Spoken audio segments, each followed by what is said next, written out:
sakartu rabbi wa rabbi yufi. abonné leen tey aimé tey partagé vidéo yi. bi xayrihi laysa yufi.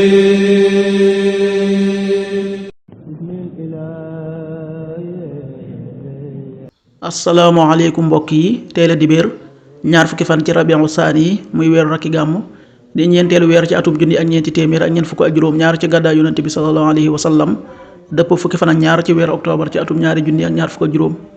ñaar fukki fan bokkul ci lim yi fàtte lim bu rafet la, kon tey ci dibéer ji rafet na. li ñu ciy tere waccandiku moom dibéer mooy ku ca watu wala ku ca tàggoo. ñaanu bis bi: yow yàlla, maa ngi lay ñaan nga defal ma jàmmi àddina ak alaaxira. allahumma inni asaluka al aafiyata fi dunya wal axira. allahumma inni asaluka al aafiyata fi dunya wal axira. xadiisu bis bi: yonent bi sallallahu alayhi wa sallam nee na, doy na sëkk aw ay ci nit ki muy xeeb mbokkum jullitam. léppi jullit dafa xaraam ci ab jullit: deretam, alalam ak deram. xadis bi muslim nettali na ko. qaala rasulullahi sallallahu alayhi wa sallam: bi xasbi imri'in min alcharri an yaxqira axaahu almuslim. kullul muslimi ala almuslimi xaraam, damuhu wa maaluhu wa irduhu. rawaahu muslim.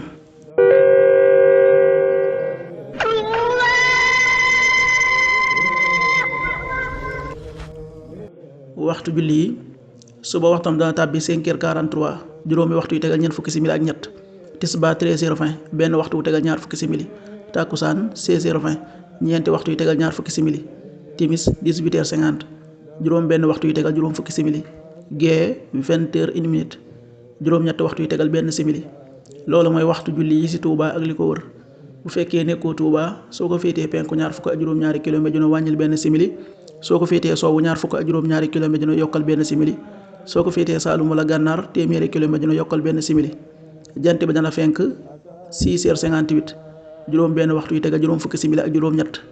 di soo 18h46, juróom benn waxtu yu tegal ñeent fukki simili ak juróom benn. yàlla na nu yàlla nangul te nangul leen, amin.